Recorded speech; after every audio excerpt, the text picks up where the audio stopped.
حفاظت فرماتا ہے، یہ اس کی رحمانیت ہے، اس کی رحیمیت ہے۔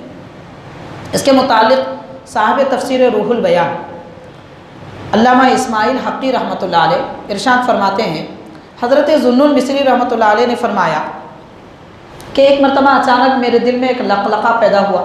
دل کے اطمینان کے لیے میں ایک نہر کے کنارے چلا گیا، تو وہاں دیکھا کہ اچانک ایک بڑا بچھو جنگل کی جھاڑیوں میں سے نکلا اور نہر کے کنارے آیا۔ جیسے کنارے آیا، ایک مینڈک بہت بڑا بچھو سے بڑا تھا، وہ باہر نکلا تو یہ بچھو اس پہ سوار ہو گئے اور وہ مینڈک تیرتے ہوئے ادھر اس کنارے پر پہنچا۔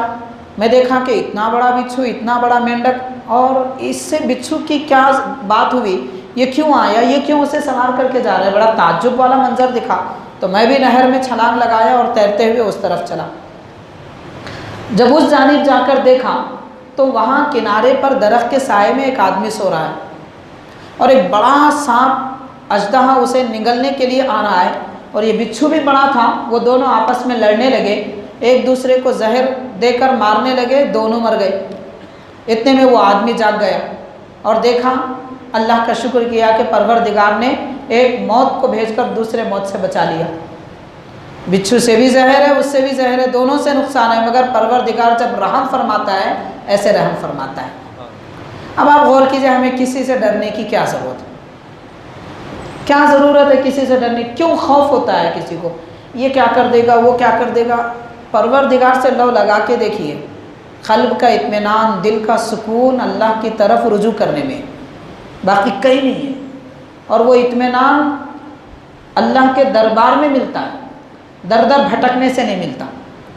اور ایک لکھا جاتا ہے کہ اللہ تبارک و تعالیٰ مہربانی کیسے فرماتا ہے۔ بعض اوقات ایسا دکھتا ہے کہ ہم مصیبت میں گرفتار ہیں، لیکن وہ مصیبت ہی مہربانی ہوتی، مصیبت ہی مہربانی ہوتی ہے، اس کو بھی سمجھنے کی ضرورت ہے۔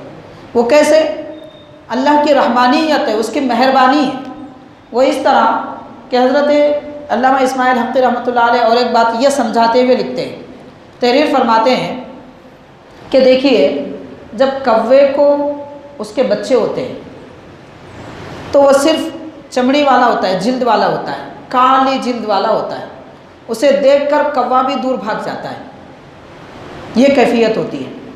کچھ عرصہ گزرتا ہے اور اس کوے کے بچے پر مچھروں کا ایک ہجوم آ کر بیٹھ جاتا ہے، مچھروں کا ہجوم آ کے بیٹھ جاتا ہے۔ کچھ مچھر وہ کوا کھا لیتا ہے اور بعض مچھر اسے ڈنک مار مار کے اڑ جاتے ہیں۔ جب ڈنک مار کے مچھر اڑ جاتے ہیں، تھوڑے عرصے کے بعد میں اس جلد میں سے پر نکل آتے ہیں۔ تو کچھ دیر کے لیے دیکھا جائے تو یہ مچھروں کا آنا اور کوا اپنے بچے کو چھوڑ کر چلا جانا ایک طرح کی تکلیف تھی، مگر تکلیف میں بھی خدا کی رحمت ہوتی ہے۔ وہ رحمت یہ کہ مچھر نہ آتے اور نہ کاٹتے تو کوے کی جلد اتنی سخت ہوتی ہے کہ پر خود بخود نکل نہیں پاتے، تو مچھروں کے ڈنک کی وجہ سے جلد کھل جاتی ہے اور پر پیدا ہو جاتے ہیں۔ خدا کی عجیب قدرت ہے۔ تو وہ تھوڑی دیر کے لیے اس کوے کے بچے کو تکلیف ہوتی ہے، مگر اس کے بعد اس کے لیے راحت کا سامان، اڑنے کا سامان، اپنی غذا تلاش کرنا، پر نہ ہوتے تو پھر وہ کہاں رہتا؟ تو یہ ساری راحتیں اس تکلیف کے بعد ہوتی ہیں۔ تو تکلیف جب بھی آتی ہے اس کے بعد راحت ہوتی ہے، یہ اللہ تعالیٰ کی مہربانی ہے۔ تو بہرحال یہ مختصر سی ایک دو آیتوں پر تھوڑی سی وضاحت ہم نے آپ کے گوشے گزار کی ہے۔ ماہ رجب